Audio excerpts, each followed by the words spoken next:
ग्रामपंचायत रणधुमाळी अंतर्गत अनेक गावांना भेटी दिल्या आहेत आणि अशाच भेटी देत आहोत।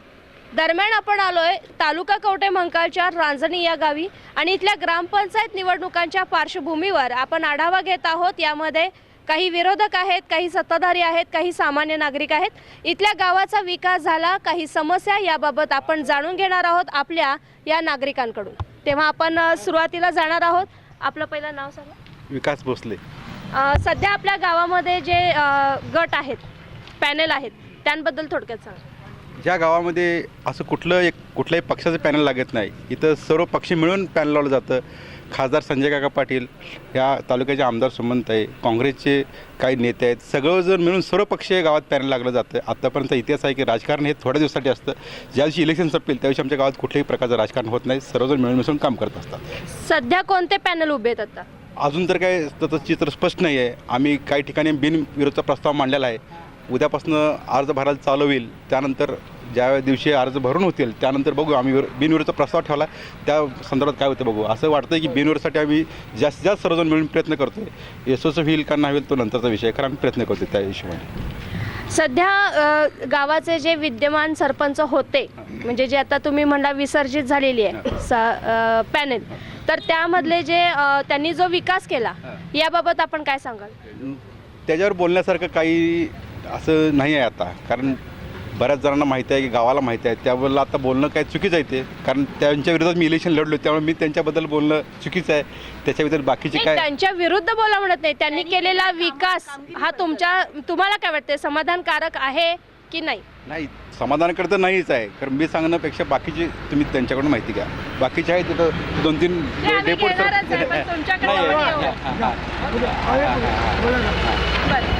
आता तुम्ही आता विरोधक म्हणून किंवा बिनविरोध होईल, तुमची जे काही निवडणूक होईल, पण तुम्हाला काय वाटते तुमच्या गावचा आणखी विकास कशा पद्धतीने व्हायला पाहिजे? हे गाव तालुक्यात सगळ्यात मोठं गाव आहे। कवठे महांकाळच्या तालुक्यानंतरचं सगळ्यात मोठं गाव रांजणी आहे। त्या गावचा विकास म्हणावा तसा झालेला नाही। आत्तापर्यंत बऱ्याच इलेक्शन झाले, बरेच लोक येऊन गेले, सत्ताधारी येऊन गेले, विरोधक येऊन गेले, पण झालेलं नाही। कारण आमची सर्वांची तरुणांची आता इच्छा आहे की गावचं बिनविरोध होऊन गावचा चांगला विकास व्हावा, गाव कुठचा चांगल्या पातळीवर का। गाव सैनिकांचं गाव आहे, घरटी सैनिक आहे, प्रत्येक देशाच्या कानाकोपऱ्यात आमच्या इथं सैनिक आहे। त्या हिशोबाने आमच्या गावात झालेला नाही विकास। आमची एवढीच इच्छा आहे की जे कोण सत्तेवर येईल त्यांनी चांगला विकास करावा, एवढीच आमची इच्छा आहे। सैनिकांचं गाव म्हणून फक्त सांगली जिल्ह्यात नाही तर महाराष्ट्रभर आहे असं आपल्याला या काकांनी सांगितलं। तर हां, मग सैनिकांसाठी आपल्या इथं काय उपाययोजना केलेल्या आहेत का? आता मला काय बोलते याला सांगा। सैनिक कुठे आहेत? सैनिकासाठी इथं कवठे महांकाळ तालुक्याला CID कॅन्टीन आणलेलं आहे। इथले गावचे एक कर्नल साळुंके साहेब म्हणून होते, त्यांनी CID कॅन्टीन इथं आणलेलं आहे आणि सैनिकासाठी ते एक फॅसिलिटी त्यांनी साध्य केली। आता एक उदाहरण घ्यायचं तर सैनिक टाकळीला जसं सैनिक टाकळी केलं, कारण हर घरटी एक माणूस सैन्यात असतो, मग तशाच पद्धतीनं आपल्या इथं आहे। मग तसं तुम्हाला वाटत नाही का आपल्या रांजणी गावचंही असंच काहीतरी विशेष व्हावं की जेणेकरून आपल्या गावाचं नाव सैनिकांसाठी यावं? इथं वार मेमोरियल बनवायसाठी प्रस्ताव मांडलेला आहे। गावाने माळाच्या शाळेवर का नाही तिथे थोडी त्यांना जागा दिलेली आहे, पण आता सध्या अजून तर काय नाही, माझी सैनिक संघटना उभा राहिलेली आहे, त्यातून आता हळूहळू मोठं इम्प्रूव्हमेंट होऊन जाईल सर। तुम्ही मला सांगू शकता का, आता महिला सक्षमीकरणासाठी लघु उद्योग प्रकल्प राबवले जातात, फक्त महाराष्ट्र शासन नाही तर केंद्र सरकारकडून अनेक उपाययोजना आहेत, तर महिला सबलीकरणासाठी आपल्या गावामध्ये काय काय आहे? या रांजणी गावच्या इलेक्शनच्या संदर्भात आपण सगळेजण या ठिकाणी आलेला आहात। पहिल्यांदा मी तुम्हाला सांगतो, म्हणजे तुमचा प्रश्न महिलांच्या संदर्भात आहे, अभिमानानं सांगावं असं वाटतं की आमच्या गावातला प्रत्येक घरटी एक व्यक्ती देशाच्या संरक्षणासाठी बाहेर असतो आणि त्यावेळेला आमच्या इथल्या भगिनींच्या वरती त्या घराची संपूर्ण जबाबदारी असते आणि आम्हाला त्याचा अभिमान आहे की आमची सगळी कुटुंब त्या भगिनीने आत्तापर्यंत चांगल्या पद्धतीने चालवल्यात। हेच आमच्यासाठी खूप महत्त्वाचं आहे। हे करत असताना आम्ही म्हणजे हे सगळ्या युवकांच्या मार्फत, आमच्या सगळ्या मंडळाच्या मार्फत आम्ही ज्या वेळेला कार्यक्रम घेतो त्यावेळेला आमच्या असं लक्षात येतं की आमच्या इथल्या जवळपास 2000 महिला अशा आहेत की जे घर सांभाळून स्वतःच्या कुटुंबासाठी उदरनिर्वाहाचं साधन तयार करतात। अशा बऱ्याच महिला आमच्या ठिकाणी आहेत आणि ह्याचा आम्हाला साथ अभिमान आहे. महिला सक्षमीकरणाच्या संदर्भात तुम्ही बोलायचं म्हटलात तर आमच्या इथं असणारी पूर्वपारापासून चालत आलेली बुरखा पद्धत होती. ती बुरखा पद्धत बाजूला झुगारून सुद्धा महिला आमच्या पुढे येत आहेत आणि ही महिला सक्षमीकरणाचंच एक घोतक आहे, लक्षात घ्या. तसं नाही आहे. लघु उद्योग दिले जातात. लोणची करणे, पापड करणे, लहान मुलांना आपण काहीतरी खाऊ वाटपाचा डबा. आता अंगणवाडीमध्ये जे खाऊ वाटप केलं जातं त्यामध्ये अशी प्रयोजन आले की तिथल्याच महिलांनी जर ते लहान मुलांचा खाऊ वाटप तो तयार केला तर त्यांनाही त्याचं मानधन मिळेल, त्यांना कुठंतरी रोजगार मिळेल. अशा काही गोष्टी. कारण कसं आहे, घरातला माणूस मिलिटरीत गेला म्हणजे काय घर चाललं असं होत नाही. त्या महिलेला कुठं ना कुठं तरी आर्थिक चणचणी भासत असते. मग लघु उद्योग करून त्या महिलेला कुठंतरी सक्षम होण्यासाठी हा एक कुठंतरी म्हणजे महाराष्ट्र शासनाने हा विचार केलाच असेल ना. मग त्याबाबत तुम्ही एक आपण काय भगिनी आहात. मला असं वाटतं की महिलांच्या हातामध्ये पैसा आला म्हणजे ती सक्षम आहे असं म्हणणं खरं तर चुकीचं आहे. आमच्या गावची ती धारणाच नाही आहे. पहिली गोष्ट म्हणजे आमच्या गावातली महिला सक्षम यासाठी आहे की ती नवऱ्याशिवाय याचा अर्थ असा नाही की भाऊ नवरा नाही, परंतु नवरा इथं नसताना सक्षमपणे ती घर चालवते. आमच्यासाठी प्राऊड फील आहे. म्हणजे दुसरी तुम्ही गोष्ट- मग योजना दोन- दोन राबवणारच मिनिटं नाहीये. मॅडम सांगतो, ऐका ना, ऐका. माझ्या गावामध्ये आत्ताही एकूण 132 युनिट आहेत की ज्या ठिकाणी शेळी मेंढी पालनाचे युनिट हे फक्त महिला चालवतात. मग तेच विचार ते सांगतो तुम्हाला, मीच तेच सांगतोय. माझ्या इथल्या जवळपास 10.5 लाख रुपयाचं एक युनिट लोणची पापडचं महिला चालवते. माझ्या इथल्या डाळीचा एक प्रोजेक्ट आहे तीही महिलाच चालवते. हे सोडून आमच्या इथले 2 मोठे मॉल आहेत. भले जरी त्यांचे घरातली लोक मदत करत असतील परंतु सक्षमपणे चालवणार ह्या आमच्या भगिनी आहेत. हे आमचं सक्षमीकरणच आहे. हाताला कामाचं ज्या बाबतीत म्हणताय ना, भले 2,000 असू देत किंवा 10,000 असू देत, अशा कमवणाऱ्या 2,000 महिला आहेत गावामध्ये. तुम्ही जे योजनांच्या संदर्भात म्हणताय ह्या बऱ्याच योजना तर घेतलेल्याच आहेत. त्याबाबत मला वाटतंय महिला सक्षमीकरणाकरता ज्या आपल्या बचत गटाची जी सगळ्या योजना राबवल्या जाते त्याच्यामध्ये रांजणीमधल्या महिलांचं सगळ्यात मोठं योगदान आहे. त्याचबरोबर आज कवठे महांकाळमधल्या तालुक्यामधलं मोठं गाव रांजणी असं ओळखलं जातं. अगदी. ही मोठी बाजारपेठ आहे. या मोठ्या बाजारपेठेत महिला ज्या बाहेरून येणाऱ्या महिला आहेत त्यांना लघु शंका काय असेल त्यावेळेस शौचालय वगैरे आपल्या ग्रामपंचायतीकडून काय बांधण्यात आले का? 2 ठिकाणी त्याचं प्रयोजन आहे. आहे का बांधलेलं आहे प्रयोजन म्हणजे आत्ता सध्या आहे हे सांगतो मी तुम्हाला. तुम्ही बघितलं असेल तर आपल्या जो गावचं ग्रामदैवत आहे त्या ठिकाणी एक संडासचं युनिट आहे त्या ठिकाणी, आणि ज्या ठिकाणी महिला सगळ्या एकत्र येतात म्हणजे गावाला जाण्यासाठी असतील, बससाठी असतील, त्या ठिकाणी अशा 2 ठिकाणी ह्या गोष्टी आहेत. आणि हे पूर्वपार चालत आलेलं आहे. हे कोणी करतंय काय करतंय ह्याच्यापेक्षा ह्या महत्त्वाच्या आहेत की म्हणजे खाली आल्यानंतर पेठेमध्ये आल्यानंतर ह्या गोष्टीसाठी आहे. महिलांच्या संदर्भात प्रत्येक गोष्ट आदरानं कशी करता येईल ते बघितलं जातं. गेले 5 वर्ष झालं सत्ता जी ग्रामपंचायतीवरती आहे त्या सत्ताधाऱ्यांनी अद्याप गावामध्ये काय काय कामं केली याचा काय आढावा द्याल का? आता खरं सांगायचं म्हणजे या ग्रामपंचायतमध्ये मीही सत्ताधारीमध्ये ह्या कालावधी, ह्या 5 वर्षाच्या कालावधीमध्ये 2 वर्ष प्रत्येकाची कोरोनामध्ये गेली. 1 वर्षाचा कालावधी सगळ्यात पहिल्यांदा आमच्या इथं ज्या वेळेला निवडणूक झाली त्यावेळेला जे लोकनियुक्त सरपंच होते 1 वर्षाचा कालावधी, जेमतेम 1 वर्षाचा कालावधी त्यांना मिळाला.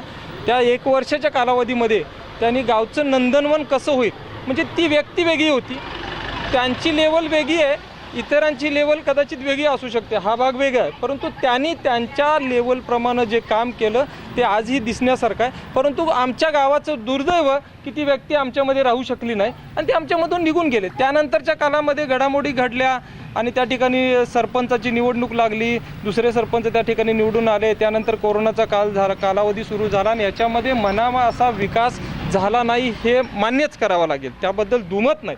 पण कारणही त्याच्यासाठी भरपूर असतात, काही असतात, परंतु आता जसं आमच्या मोठ्या आता तुम्ही सांगितलं मीही सत्ताधारी अगदी साहेब एक लक्षात घ्या. मला सांगा आपल्या गावामध्ये सत्ताधारीमध्ये तुम्ही होता असं सांगताय तर तुम्ही सत्ताधारीमध्ये असताना तुम्ही गावातलं गटर काम, रस्ता काम हे तुम्ही त्यांना बोलू शकला नाहीये? गटारीची सगळी कामं झालेली आहेत, फक्त 2 ठिकाणच्या बंदिस्त गटर फक्त राहिलेले आहेत आणि एका ठिकाणची अर्धीवट गटार, म्हणजे ही आता तुम्ही जी बघताय ना, इथली एक अर्धी गटार राहिलेली आहे आणि 2 ठिकाणच्या गटारी करायच्या राहिल्यात. एकूण गावामधले 9 रस्ते झाले वाडी वस्त्याची धरून, तर आमच्या गावाचा रस्त्याचा प्रश्न मिटू शकतो. म्हणजे तुम्ही गेल्या पंचवार्षिकमध्ये ज्या सत्ताधाऱ्यांच्या मध्ये होता ते ह्या वेळेस फुटलेला आहे? नाही असं नाही, फुटलेला आहे असातला भाग नाहीये, फुटलेलाचा विषय नाहीये.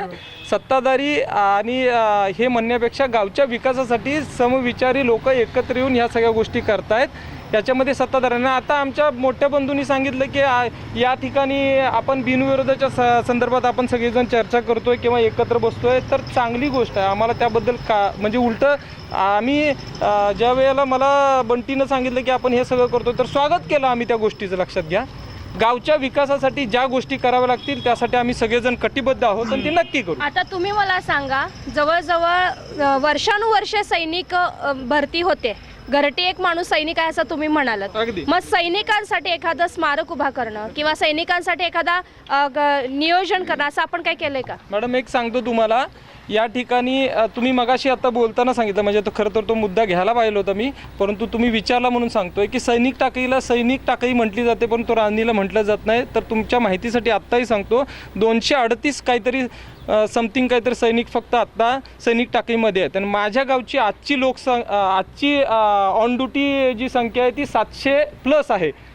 सगळ्यात मोठी सैनिकांची संख्या तरी सैनिक रांजणी असं का नाही म्हटलं? नाही, आता एक लक्षात घ्या, ह्या सगळ्या ज्या गोष्टी आहेत ह्या शासनाच्या स्तरावरती गोष्टी होतात. आज तुम्ही पुढे पाठवाल का?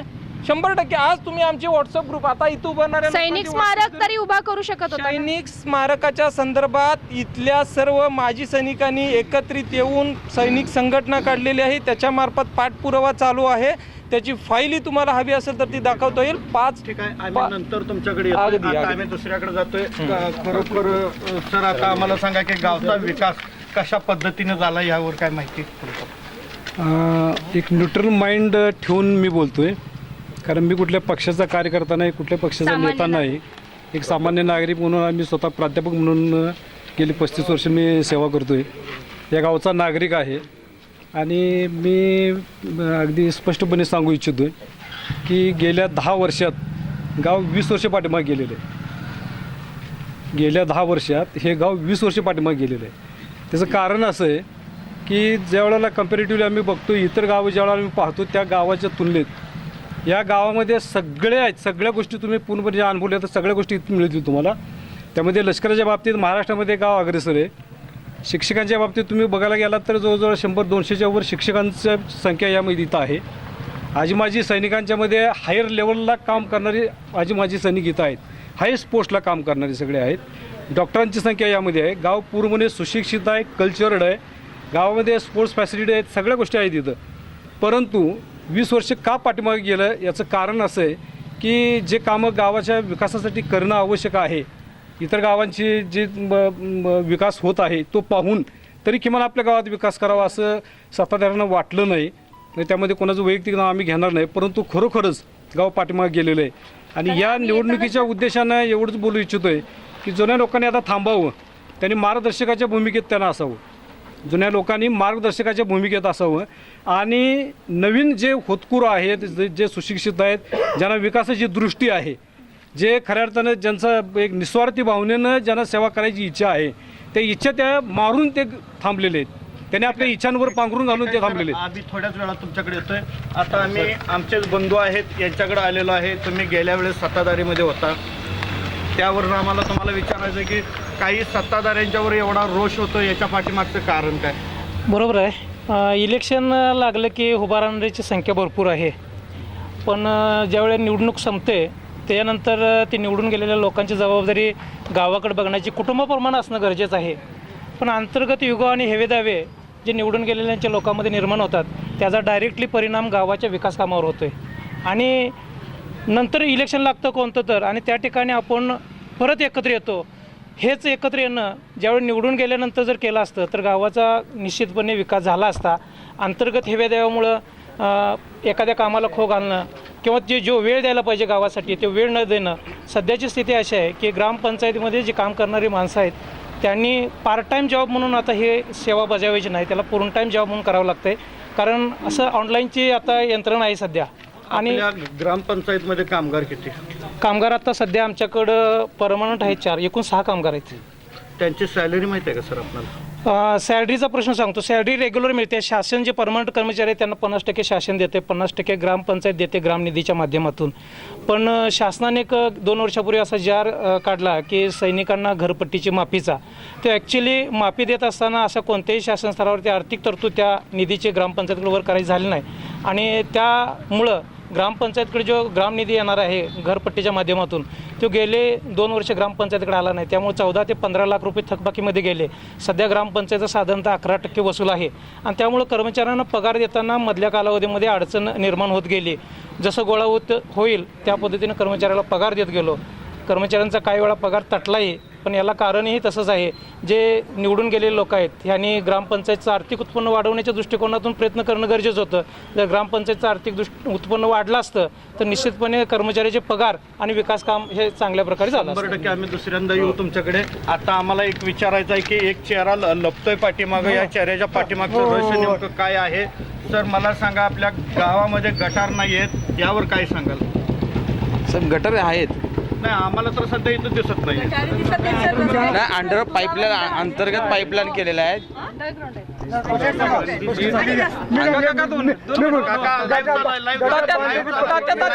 बरोबर. काकांचं म्हणणं काय आहे? काका काय म्हणतात, जी बाजारपेठेत अतिक्रमण आहे. गावात गाव मोठा आहे, पंच बी असायचं. आता जाग्या पुढं पेटला घर बांधली तिथे घेतली. बाजार भरला पेटला ही पंचायती गावात आपलं त्यांना विचारायच नाही का पंचायती? त्यांचं म्हणणं आहे, त्यांचं काय म्हणणं आहे, अतिक्रमण बाजारपेठेत जे अतिक्रमण झालंय ते काढलं पाहिजे असं त्या काकांचं म्हणणं आहे. आता तुमची जर सत्ता आली तर तुम्ही ते कराल का? बघा नाही 100% काढलं जाईल. पण सगळ्यांनी जे माजी सैनिकांचा गट आहे त्या गटानं समोर आलं पाहिजे. सगळ्यांनी मिळून सहकार्य. माझे सैनिक ज्या ग्रामस्थांच्या समस्या आहेत या समस्याला आपल्याला 100% जर आमची सत्ता आली तर आम्ही 100% सगळ्यांच्या विचारानं पेट्रोल बोरा जागा नाही पेटला सगळ्या गावानं त्याच्या पुढे घर बांधली गेली त्यांच्या पाच जागा आहे. हे पहा, मी एवढं मोठं तालुक्या प्लेसमध्ये जे गाव आहे आपलं रांजणी, या गावामध्ये 5 ते मी 7 पंचवार्षिकच्या इलेक्शनमध्ये भाग घेतो. आणि मला ज्यावेळी वाटलं त्यावेळी मी बिनविरोध करण्याचा प्रस्ताव या सगळ्या आमच्या लोकांच्या समोर ठेवला की त्यामुळे बाबा आपणाला काय करता येईल. बिनविरोध जर केलं तर आपणाला कोणत्या प्रकारे आपल्याला गावचा विकास करता येईल या दृष्टीने वाटचाल करून ते बिनविरोधसुद्धा करण्याचा प्रयत्न केला. थोडंफार काय झालं असेल, पण ज्यावेळी आपण मला वाटतं ग्रामपंचायतच्या यामध्ये आपण जातो की नवनिर्वाचित सदस्य म्हणून किंवा सरपंच किंवा कोणी त्या ठिकाणी गेल्यानंतर आपणाला काहीतरी करायचं आहे या दृष्टिकोनातून केलं तरच ते सत्य होतं. त्याच्यानंतर आपणाला फॉर एक्झाम्पल दिली जातात. पेरे पाटलांचं गाव बघा, पोपट पवारांचं गाव बघा. त्यासाठी तसं बोलून होत नाही ना, प्रत्यक्षात कार्यान्वित व्हायला पाहिजे. या गोष्टीवर दुसरं सांगतो तुम्हाला आणखी आम्ही येतोय दुसऱ्यांदा तुमच्याकडे. सर आम्हाला एक सांगा की अतिक्रमण आहे असं त्या आजोबांनी सांगितलं, याच्यावर काय बोला? हो, अतिक्रमण आहे, काढले पाहिजेत. अतिक्रमण झालेले आहेत, काढले पाहिजेत. मला आता दुसरी गोष्ट, त्यांचं जे अतिक्रमण आहे, कुठे गर्दी झाल्या, कुठल्या बाजारपेठेत काय झालंय हे येत्या पुढील काळात होणारच आहे. 100% आणि होणार ही आहे. सत्ता आल्याच्या नंतर ते घडणारच आहे. सत्ता नाही, आमचं तर मत आहे की बिनविरोध गाव करावं. मागचं काढत बसण्यापेक्षा पुढे आपल्याला काहीतरी चांगलं करायचं तर कुठं तर थांबलं पाहिजे सगळ्यांनी मिळून. ठीक आहे, आम्ही दुसऱ्यांदा येतो तुमच्याकडे. आता मला एक सांगा साहेब की तुमचं जे म्हणणं आहे ते आता तुम्ही अतिक्रमणाच्या बाबतीत तुम्ही आता विषय घेतला सर. जी आर आहे शासनाचे की 2019 नंतर जे अतिक्रमण झालेत ते तिथल्या ग्रामपंचायतच्या अखत्यारीत येतात. त्याला कुठलंही शासन स्तरावर नाही जबाबदार. त्याला जबाबदार इथले जे कोणी ॲक्टिंग सरपंच आहेत, ग्रामसेवक आहेत त्यांच्या अखत्यारीत येते. 19च्या आधीच जे पूर्वीचे आहेत त्याला PWD किंवा पंचायत समिती यांच्या तहसीलदार यांच्या अखत्यारीत ते काढू शकतात. कारण 19 नंतर जे काही अतिक्रमण झालेत त्याला सर्व जबाबदार ग्रामपंचायत आणि तिथले ग्रामसेवक आहेत. खरोखर गावामध्ये शेतकऱ्यांना काय अडचण येत्या ते शेतकऱ्याचा लेबल लावून शेतकरी संघटना आपल्यापाशी आलेली आहे, यांच्याकडे आपण जाणार आहोत. दादा, गावामध्ये शेतकऱ्यांचे किंवा महिलांचे काय अडचणी आहेत? रांजणी ग्रामपंचायतच्या इलेक्शनच्या संदर्भात आज या ठिकाणी हे जे चाललं आहे ह्यामध्ये खरं तर ह्या शेतकऱ्यांच्या प्रश्नांच्या बाबतीत मला तरी असं रांजणीचा सर्वसामान्य नागरिक आणि शेतकऱ्याचा प्रतिनिधी म्हणून असं वाटतंय की खरोखर ह्या शेतकऱ्यांना या गावातल्या ह्याच्याकडं कोणाचंही लक्ष नाही आहे. कारण मी आता कशाकडं लक्ष नाही? सांगतो, आता सत्ताधाऱ्यांच्या मी बाजून आहे. तर आता सगळ्या महाराष्ट्रात शेतीसाठी 8 तास लाईट मिळते आणि फक्त रांजणी गावाला 4 तास लाईट दिली जाते. ती सुद्धा व्यवस्थित येत नाही. ह्यामध्ये सत्ताधारी असणारे आमचे सरपंच असो किंवा बाकीचे सदस्य असो, एक किशोर पाटील सोडले कुणीतरी, ह्या आंदोलन आम्ही भरपूर ठिकाणी आंदोलन केली. त्यामध्ये अगदी मोजक्या ठिकाणी ते उपस्थित राहिले, पण त्याचा कधी निर्णय झाला नाही. हा प्रश्न अगदी आमदारापर्यंत, खासदारापर्यंत गेला. आमदारांनी खासदारांनी पाठपुरावा करून सुद्धा परत आता शेतीसाठी आम्हाला फक्त 4 तास वीज मिळते. त्याचप्रमाणे आता ऊसतोड चालू झाली गावामध्ये. ऊसतोड कामगार, ऊसतोडीचे ते वाहनवाले, सर्वांच्याकडनं शेतकऱ्यांची अशा प्रकारे लुबाडणूक चालू आहे की अगदी त्यांना तुमच्याकडून ऊसतोडी मुकादम काय पैसे हायर करतात का? मुकादम अगदी ड्रायव्हरसाठी 500 रुपयाची एंट्री, ऊस तोडणीसाठी 100 रुपये, आम्हाला लांब पडते सांगलीपासून म्हणून 50 रुपये एक्स्ट्रा घेणं, असे हे जे सगळे प्रश्न चालले आहेत, ह्या प्रश्नावर एकही गावातला प्रतिनिधी आवाज उठवण्याच्या तयारीत नाही आहे आणि कोणाची मानसिकता नाही. यामध्ये पूर्णतः शेतकरी भरडला जात आहे. आम्ही थोड्याच वेळात तुमच्याकडे येतोय. दादा, मला याच्यावर मला उत्तर हवं आहे तुमच्याकडून. शेतकऱ्यांना त्रास होतोय, शेतकऱ्यांना ऊसतोड मजूर आहेत, त्यांच्याकडून जास्त पैसे घेतले जातात शेतकऱ्याकडून. तर या शेतकरी संघटनेचे जे अध्यक्ष आता इथं थांबलेले त्यांनी सांगितलेलं आहे, यावर तुम्ही काय सांगाल? तुम्ही त्यांची बाईट पूर्ण ऐकली असेल तर त्यांनी बोलताना पहिल्या 1 मिनिटामध्ये माझं नाव घेतलं. कारण ज्या वेळेला शेतकरी आणि शेतकरी हिता म्हणूनच तुमच्याकडे नाही, मी तेच सांगतो तुम्हाला, शेतकऱ्याच्या हिताचा प्रश्न ज्या वेळेला असेल त्यावेळेला आम्ही अग्रभागी असतो. आता होतं कसं की ह्या सगळ्या गोष्टी करत असताना आंदोलनही होतातच. यासाठी मला वाटतं की परवासुद्धा आम्ही जाऊन MSCBच्या अधिकाऱ्यांना धारेवरती धरून तिथं थांबून त्याच्या मुंडक्यावरती बसून सगळं करून घ्यायचा प्रयत्न केला. परंतु शासन स्तरावरती ज्या गोष्टी आहेत ना त्याच्यासाठी काही होत नाही. हे शासन हलायला तयार नाही आहे. खासदार यांच्यापर्यंत गेला होता 100 वेळेला आम्ही. आणि तुम्हाला हे सगळेच सांगतील, शेतकरी सांगतील. परवाची गोष्ट आहे, परवा दिवशी संध्याकाळी सुद्धा आम्ही इथं ट्रॅक्टर अडवली, त्यावेळेला शेतकऱ्यांच्याकडून 600 रुपये घेतले जातात, हे मान्य करतायत. परंतु आज होतं कसं की शेतकऱ्याला त्याचा नाशवंत माल जो असतो तो घालवायचा आहे म्हणून तो ते करतो. आमची विनंती आहे प्रत्येक वेळेला शेतकऱ्याला की तुम्ही संघटित व्हा, त्याशिवाय हा प्रश्न थांबणार नाही आहे आणि आम्ही नेहमी त्यांच्यासोबत राहू, त्याबद्दल काही शंका नाही. शासन दरबारी असेल किंवा त्यांच्यासोबत. तुमच्या माहितीसाठी सांगतो की ज्या वेळेला या गावामध्ये छावणी काढायची होती त्यावेळेला या शेतकरी संघटनेने गावातल्या जवळपास 150 बैलगाड्या घेऊन मला वाटतं महाराष्ट्रात सगळ्यात मोठं आंदोलन केलं होतं आणि तहसीलदार कार्यालयात तहसीलदारांना आत जाता येत नव्हतं आणि बाहेर येता येत नव्हतं, अशी अवस्था करून ठेवली. त्यावेळेला त्या आंदोलनात सुद्धा आम्ही अग्रभागी थांबलो होतो.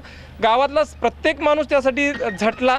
गावच्या शेतकऱ्यांच्या हितासाठी ज्या वेळेला गरज लागेल त्यावेळेला आम्ही त्यांच्या सोबत असू, यात काही शंका नाही. आपण दिलेल्या माहितीविषयी धन्यवाद. आता आम्ही तुमच्याकडे बोलतोय साहेब की ग्रामपंचायतीचं आता इलेक्शन जे लागलेलं आहे, उद्या 28 तारखेपासून अर्ज भरणी आहे. यावर आता उद्या आपले जे कार्यकर्ते सदस्य आहेत ते अग्रेसर आहेत का, जाणार का अर्ज भरण्यासाठी? 100% जाणार. जे इच्छुक आहेत ते जाणार. अर्ज भरायला जे इच्छुक आहेत भरतील, काय ज्यांना वाटतं इच्छा आहे ते भरणार की अर्ज भरणार. आणि ते बिनविरोध करण्यापेक्षा एक निवडणूक होणं गरजेचं आहे. याच्या अगोदर पण बिनविरोधचा प्रयत्न झालेला आहे, पण ते बिनविरोध काय फायद्याच नसतात. उद्या मला वाटत नाही की उद्या कोण जातील. म्हणजे माझी एक आशा आहे, म्हणजे मी ज्या लोकांना भेटलो की कसं असतं, परत असं कोणी म्हणूच नये की बाबांनो आम्हाला वेळ दिला नव्हता किंवा आम्हाला कोणी सांगितलं नव्हतं. मला परत एकदा म्हणजे एक लक्षात ठेवा, इथं राजकारण गट तट हा विषय नाही आहे. बंटी भोसले किंवा विकास भोसले काय म्हणतोय म्हणून मी विरोध करावा हे म्हणणं पण चुकीचं आहे. म्हणजे एक नावं पर्टिक्युलर यासाठी घेतो की हा विचार पुढं आला म्हणून किंवा त्यांच्याकडून बोललं. मी त्यांना ॲश्युरन्स देतो की उद्याच्याला कुठला अर्ज किमान मी तरी भरणार नाही हे 100%. उद्याचा दिवस त्यांच्यासाठी फ्री असेल, लक्षात घ्या. गावच्या दृष्टिकोनातून ह्या गोष्टी घडत असतील तर अग्रभागी राहून या गोष्टी करू. तुम्हाला परत एकदा सांगतो, म्हणजे आमचे आता ज्येष्ठ यांनी पण सांगितलं मगाशी चव्हाण दादानी की बाबांनो दाजीनी की पाठीमागच्या वेळेला मी तो प्रयत्न केला होता, परंतु कोणाला तरी बाजूला काढण्याकरता म्हणून न करता म्हणून आम्ही सगळ्यांनी पाठीमाग घेतल्या. बिनविरोधची प्रक्रिया या रांजणीमध्ये घडलेली आहे, त्याची पुनरावृत्ती व्हायला काही हरकत नाही असं मला वाटतं. त्यामुळे मी अजून तुम्हाला ठामपणे सांगतो की उद्याचा दिवस कोणीही जाणार नाही. माझं आव्हान आहे म्हणजे हा तुमच्याबद्दलचा माझा आक्षेप नाहीये, भरावं सगळ्यांनी, पण नाही, उद्याच्या मी दिवशी आता कोणी जाऊ नये असं माझं दादा, म्हणणं आहे. असं जर माझं का हे म्हणणं आहे की घडत उद्याचा दिवस तरी सगळ्यांनी थांबावं. ज्यावेळी आपल्या ग्रामपंचायतची इलेक्शन लागते आणि जे जे इच्छुक असतात त्या सर्वांना अर्ज दाखल करू द्या. दाखल केल्यानंतर कळेल की मला त्या बाबा ग्रामपंचायतमध्ये जायचं आहे आणि निस्वार्थीपणाने सेवा करायची आहे. त्यावेळी हा आपला विचार प्रस्थापित केला जाईल की बाबांनो आपण असं केलं तर की असं होऊ शकतं की बाबांनो कोणत्याही प्रकारचा इतर लोकांना त्रास न देता ऐका जसा पाठीमागे ज्यावेळी वाद नाही आहे तो पाठीमागे राबवलेला एक प्लॅन होता, तो प्रस्ताव होता की जे इच्छुक तरी कोण आहेत, म्हणजे तिथं सेवा जाईल करायला कोण मागतोय तो मी काहीच वेळ देत नाही, मला जायचं आहे तिथं, शक्य होईल का? जर हे संपूर्ण जण गेल्यानंतर आपल्या सगळ्या गावाला सांगता येईल की बाबा या माणसानं तिथं जायचं आहे, याच्या बाबतीत काय करायचं आहे अर्ज भरल्यानंतर कळेल ना. उगीच आता म्हटलं तर 100% विरोध करतील. आम्ही तुमच्याकडे येतोय. आता मला सांगा की गावामध्ये जे काय बोलतात त्याच्यावर काय सांगाल तुम्ही? त्यांचं मत रास्त आहे. जर सर्वांचा उद्देश गावाचा विकास होणे हा असेल तर बिनविरोधसाठी प्रयत्न करायला काय हरकत नाही, पण बिनविरोध करत असताना जे आपण उमेदवार देणार आहे त्यांना गावासाठी देण्यासाठी वेळ किती आहे याचा अभ्यास झाला पाहिजे. तो किती सुशिक्षित आहे. सर बोलले मला की इलेक्शन व्हावं, हां. तुम्ही म्हणता बिनविरोध नाही, व्हावं. बिनविरोध हो का, प्रत्येकाचं मत वेगवेगळं असू शकते, जेवढे व्यक्ती आहेत तेवढे विचार असू शकतात, पण माझं मत आहे समजा निवडणुकीनं गावामध्ये संघर्ष निर्माण होतो आणि संघर्षानंतर काय 1-2 वर्षाचा कालावधी हा एकामेकाला विरोध करण्यामध्ये जातो आणि गावाचं नुकसान होतं. त्यापेक्षा बिनविरोध निवडणूक झाली तर सर्व एका विचारानं, सर्वांचा जर उद्देश गावाचा विकास करणं असेल तर एका विचाराने एकत्र आलं तर नक्की आपण गावाचा चांगला विकास करू शकू. त्यामध्ये बरोबर आहे. ही रांजणी सैनिकाचं गाव आहे, पण रांजणीमध्ये सैनिकाचं अद्याप आम्हाला आलोय असं स्मारक दिसलेलं नाही, यावर काय सांगाल? नक्की ते यावेळेस आम्ही 100% पूर्ण करण्याचा प्रयत्न करीन. तशा पद्धतीचं जे त्यांना जागा द्यायची आहे स्मारकासाठी त्याचं बरोबर आहे.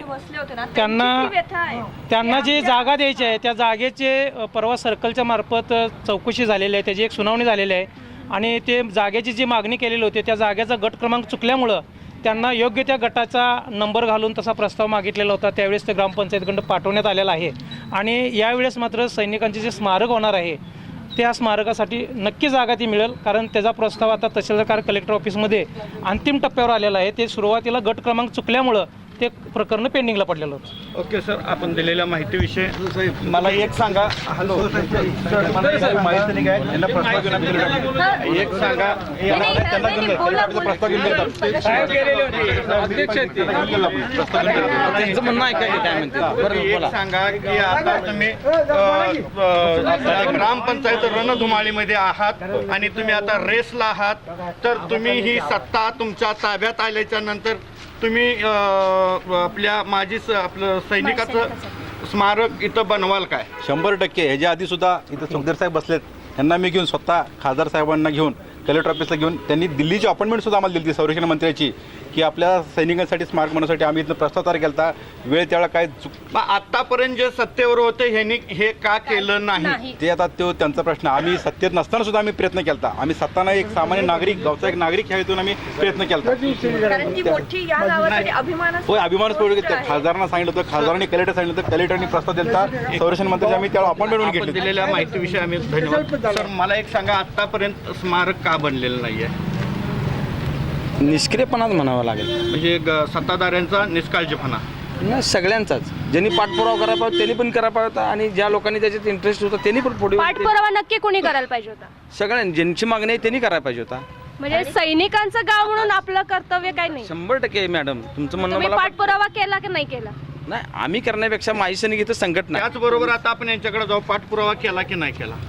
आता या ठिकाणी सुखदरे साहेब आहेत की जे हे जे स्मारक होणार आहे याच्यासाठी पुढाकार घेतलेली ती व्यक्ती आहे. त्यांना तुम्ही विचारू शकता की त्यांना जागा देण्यापासून आणि प्रत्येक गोष्टीला प्रत्येक वेळेला आपण त्यासाठी झटलेलो आहोत, पाठपुरावा केलेला आहे.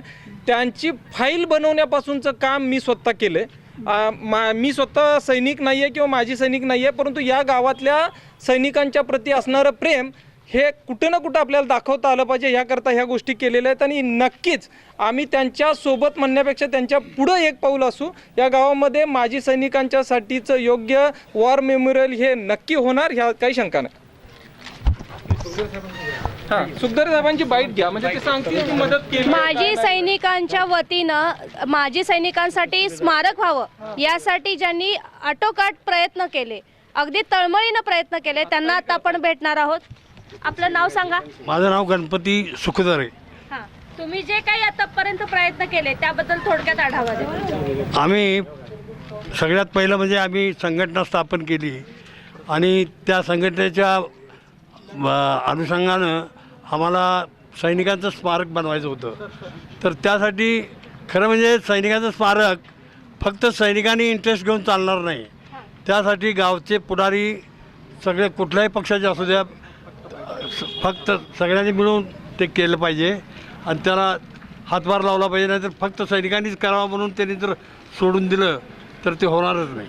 मग ग्रामपंचायत का सत्ताधारी नाही, सत्ताधारी म्हणजे सत्ताधारी असोत किंवा सत्ताधारी नसोत, सर्वांनीच प्रयत्न केला पाहिजे.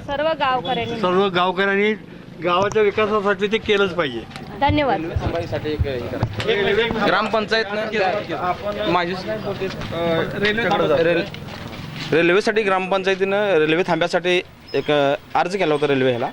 तर ती फक्त रेल्वे थांबा आपल्या तर प्रत्येक रेल्वे गाडी थांबावी एवढीच तुमच्या माध्यमातून मागणी आहे. कारण काय आमच्या इथं येणारी नाही सगळ्या सुपरफास्ट ज्या रेल्वे आणि त्या थांबत होत्या.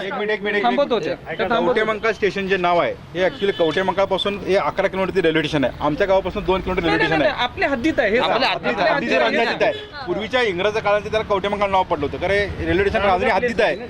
काय झालंय त्याचं, कवठेमंकाळ तालुक्यामध्ये विमानतळ होणार होतं, यावर काय याच्यावरती तर कुठं आम्हाला कल्पना नाही, चर्चा नाही. आमची ड्रायपोर्ट हा राजनीसाठी विषय आहे.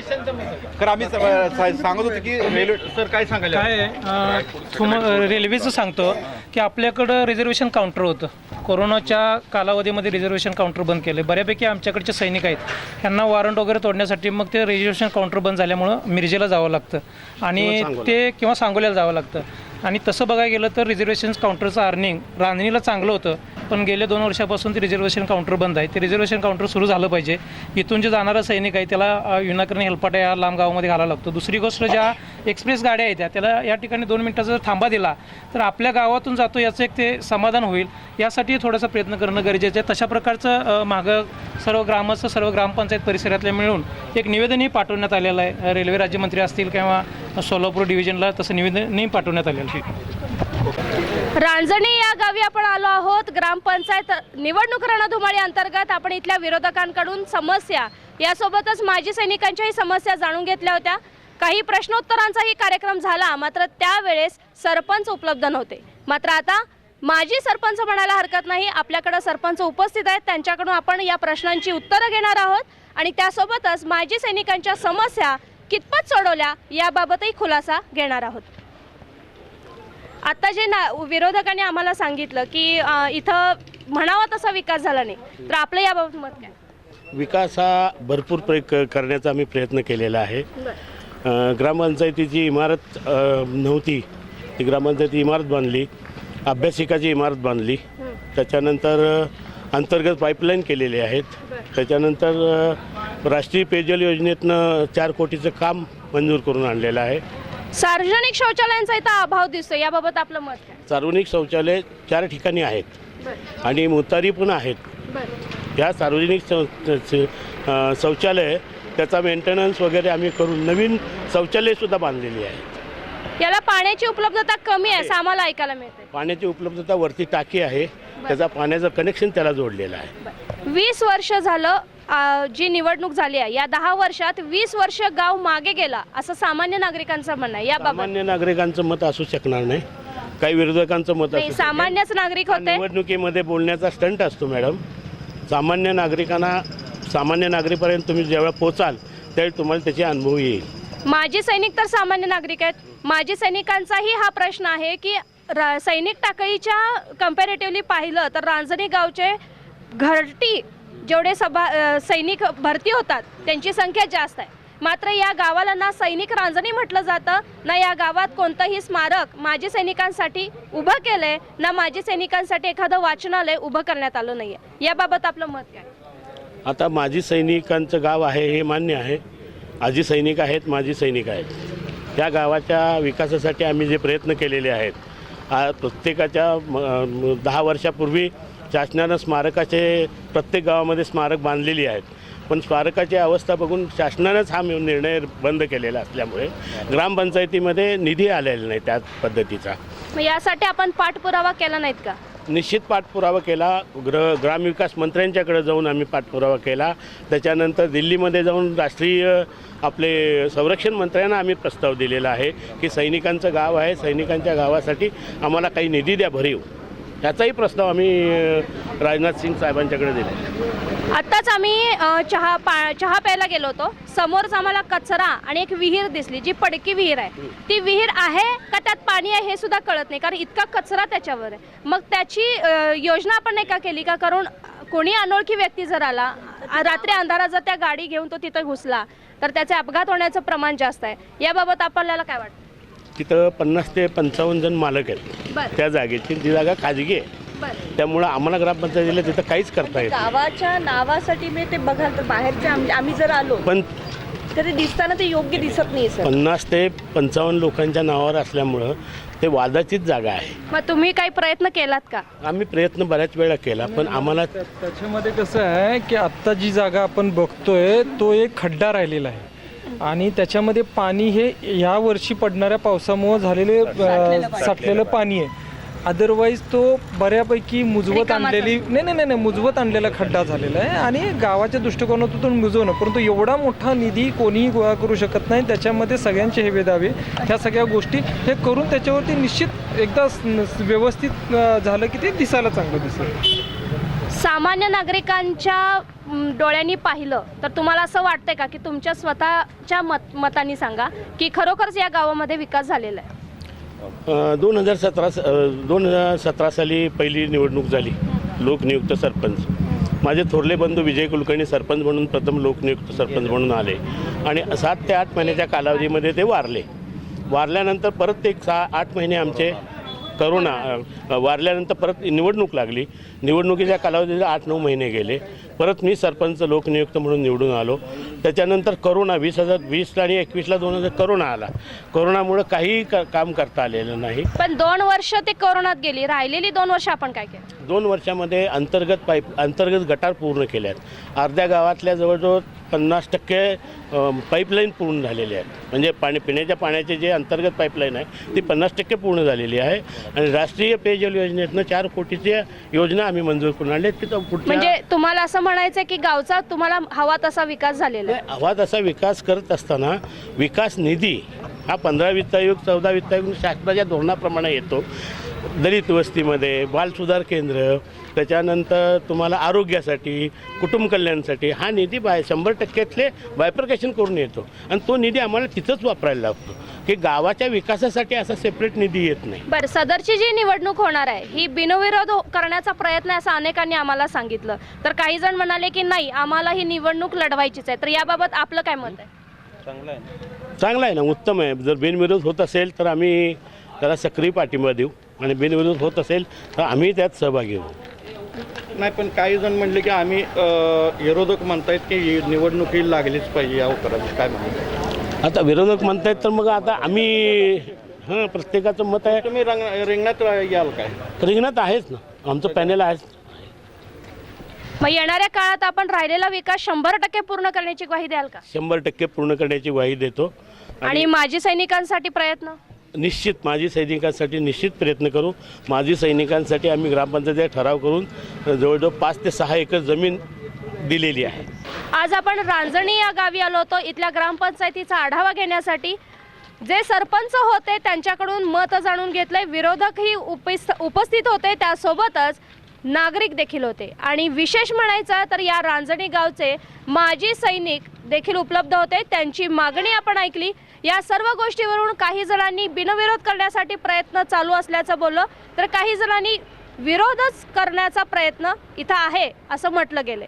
एकूणच इथली ग्रामपंचायत शक्य किंवा अशक्य या शक्यतेवरच अवलंबून आहे.